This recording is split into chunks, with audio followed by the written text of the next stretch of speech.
Splitting the integral over 0 to a dollar. Welcome back.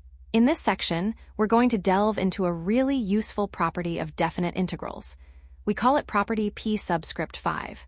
Now, you've already seen how we can manipulate and simplify integrals using properties like additivity and substitution. This property, p5, builds on those ideas. Essentially, property p5 gives us a way to split a single, sometimes complicated integral into two simpler ones. Specifically, if we have an integral that's calculated from 0 to 2a, where a is just a constant, we can break it down into two integrals, both calculated from 0 to a. Think of it like this. Instead of tackling one big integration problem, we're cleverly transforming it into two smaller, more manageable ones. This is particularly helpful when the function we're integrating, what we call the integrand, is a bit messy. By exploiting any symmetry the function might have, we can significantly simplify the calculation. We'll see exactly how this works in the following slides, starting with a detailed look at the property itself and then a step-by-step derivation. So, keep in mind that this is all about making our lives easier when dealing with definite integrals. Okay, so let's begin with slide 1. Understanding property p5. Okay, so let's dive deeper into property p5, which we introduced on the previous slide. This slide is all about understanding what this property actually means. First, we have a formal statement of the property. It states that for any continuous function, which means a smooth, unbroken curve, denoted as f of x, over the interval from 0 to 2a, the definite integral from 0 to 2 of f of x dx, that's the integral of f of x with respect to x from 0 to 2a, is equal to the integral from 0 to a of f of x dx, plus the integral from 0 to a of f of 2 a minus x dx. Now, that might look a bit complicated, but let's break it down conceptually. Essentially, this property is telling us that we can calculate the total area under the curve of f of x from 0 to 2 by adding up two areas.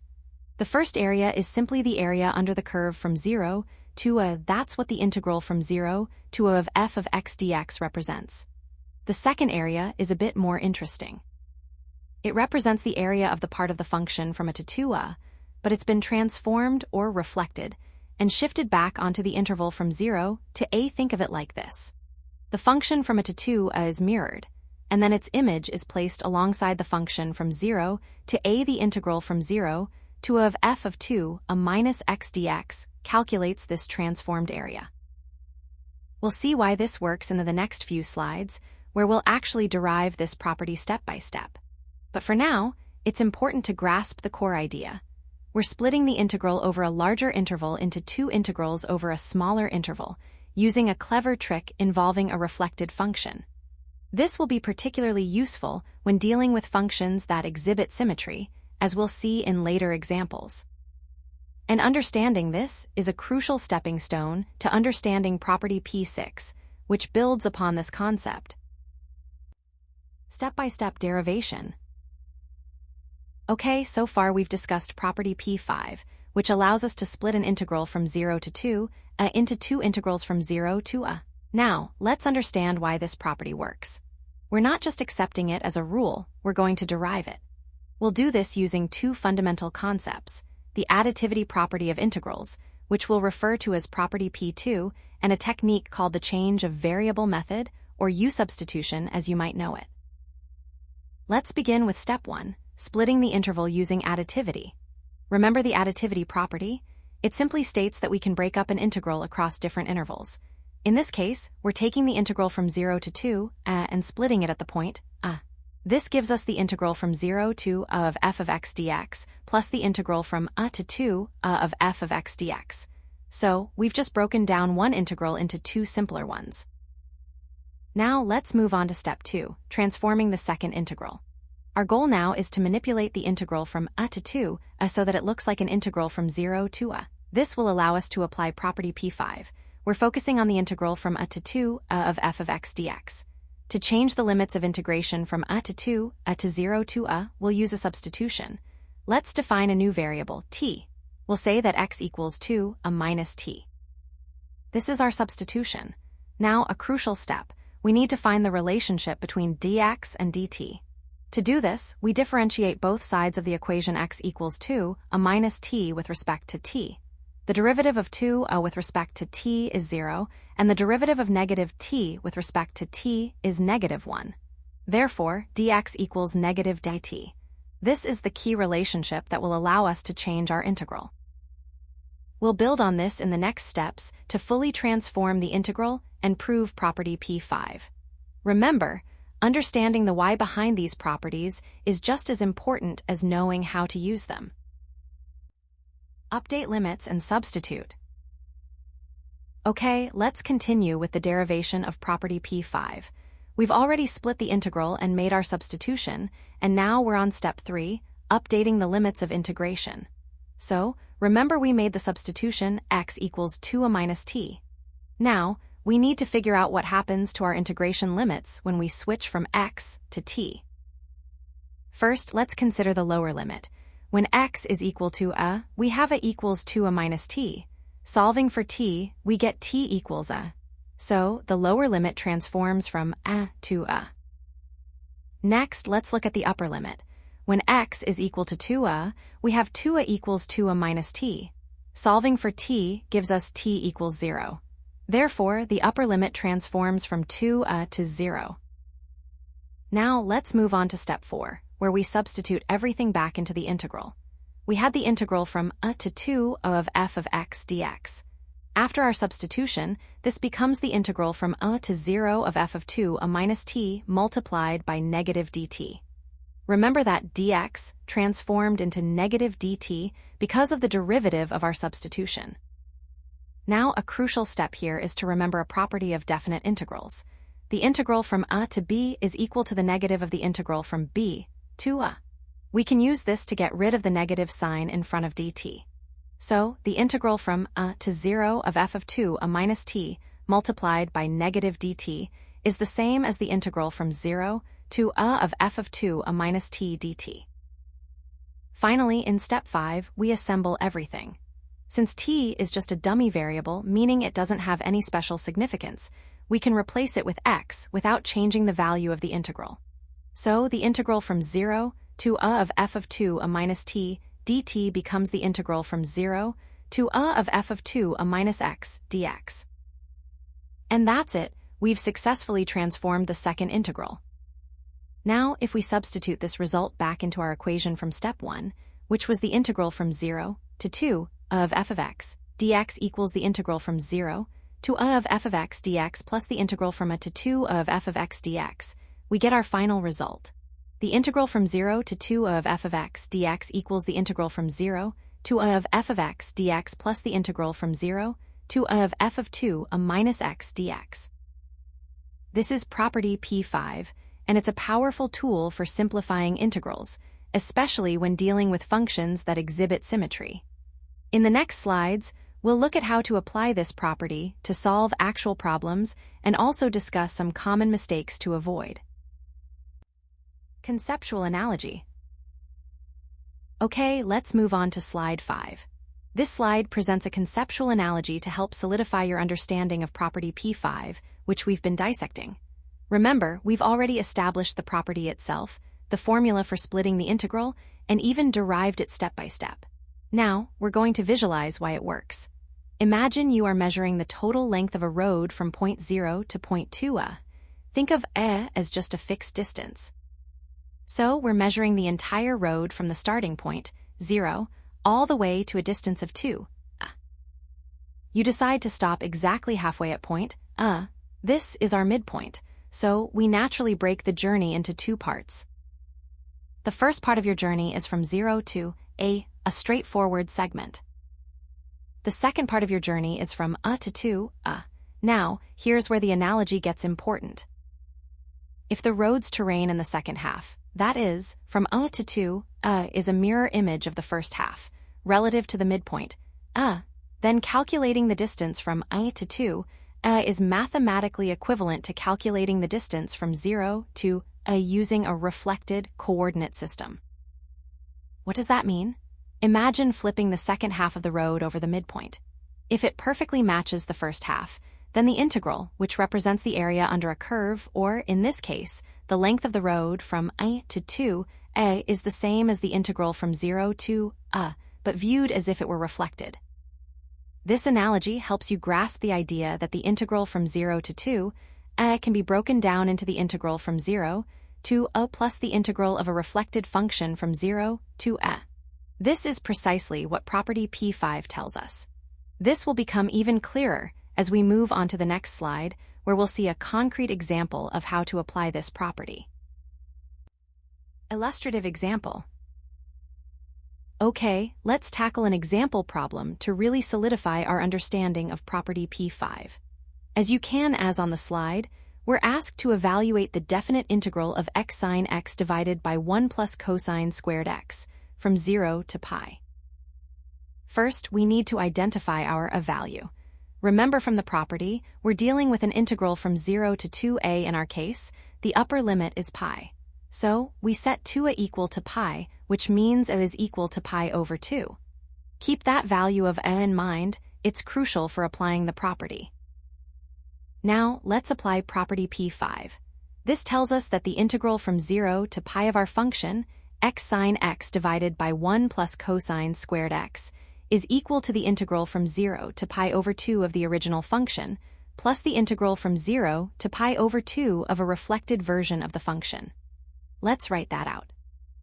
We have the integral from 0 to pi over 2 of x sine x divided by 1 plus cosine squared x, plus the integral from 0 to pi over 2 of pi minus x, sine of pi minus x, all divided by 1 plus cosine squared of pi minus x. Notice how we've replaced x with pi minus x inside the second integral and adjusted the limits to be from 0 to a, which is pi over 2.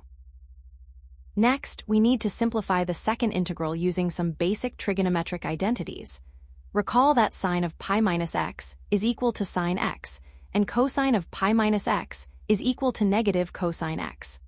Therefore, cosine squared of pi minus x becomes negative cosine x squared, which simplifies to just cosine squared x, since squaring eliminates the negative sign. Substituting these simplifications into our second integral, we get the integral from 0 to pi over 2 of pi minus x, sine x divided by 1 plus cosine squared x. Now, we can combine the two integrals. We have the integral from 0 to pi over 2 of x sine x divided by 1 plus cosine squared x, plus the integral from 0 to pi over 2 of pi minus x, sine x divided by 1 plus cosine squared x. We can add these together to get a single integral. The integral from 0 to pi over 2 of x sine x plus pi minus x, sine x, divided by 1 plus cosine squared x. Expanding the numerator, we have x sine x plus pi sine x minus x sine x. Notice that the x sine x terms cancel out, leaving us with pi sine x, so our integral simplifies to the integral from 0 to pi over 2 of pi sine x divided by 1 plus cosine squared x. Now for the final step, evaluating the simplified integral. We can factor out the constant pi from the integral, giving us pi times the integral from 0 to pi over 2 of sine x divided by 1 plus cosine squared x. To solve this, we'll use a simple substitution. Let u equal cosine x then. The derivative of u with respect to x is negative sine x, which means du equals negative sine x dx. Therefore, sine x dx is equal to negative du.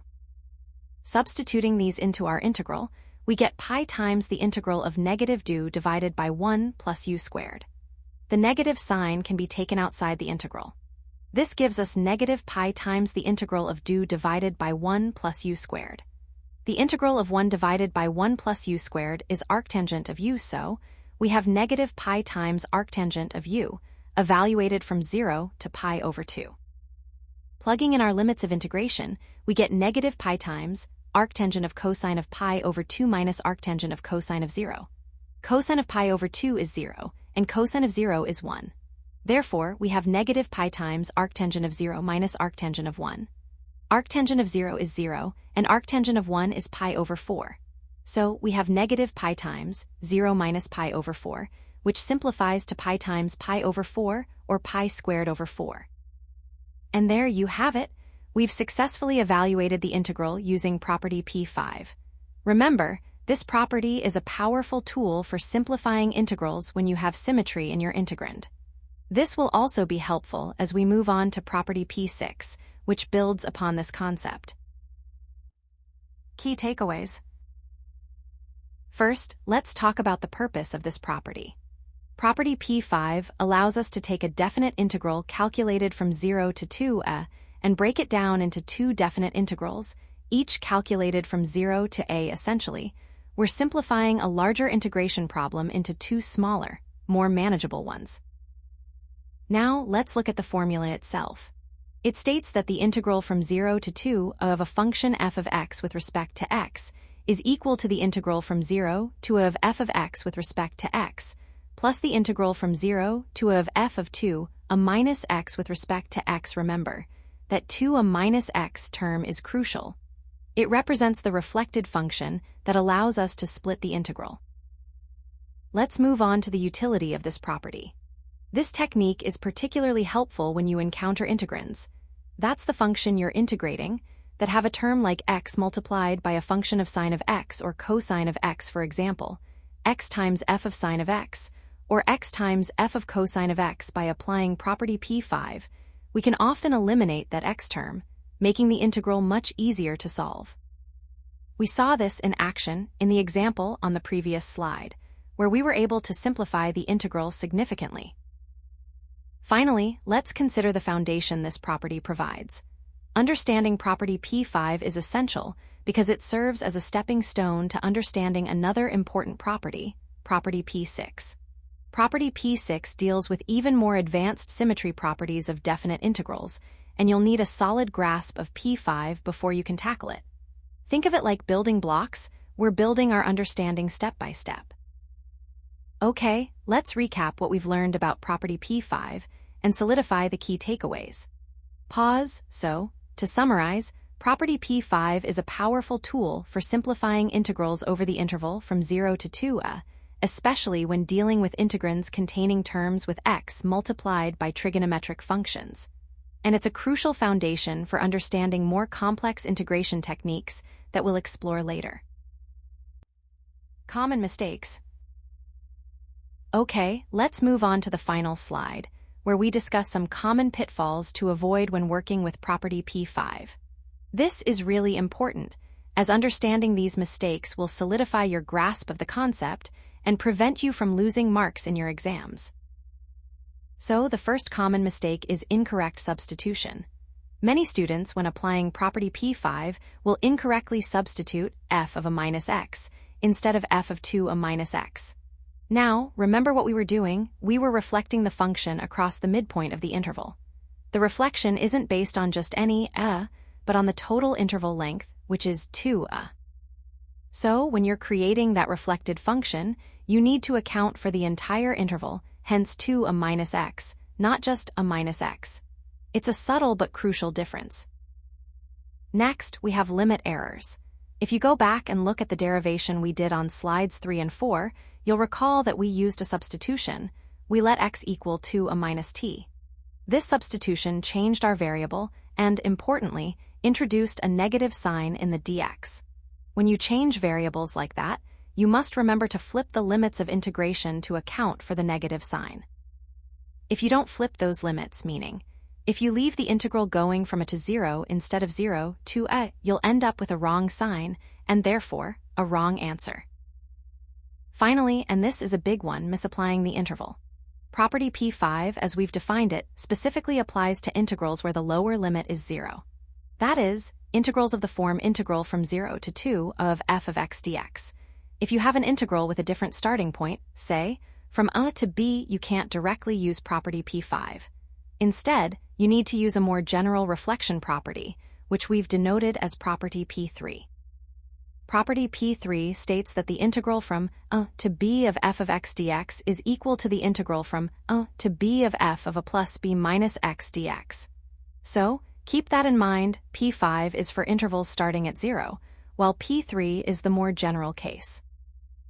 And that concludes our discussion on splitting integrals over the interval from 0 to 2a. Remember to practice applying property P5. Pay attention to these common mistakes, and you'll be well on your way to mastering this technique.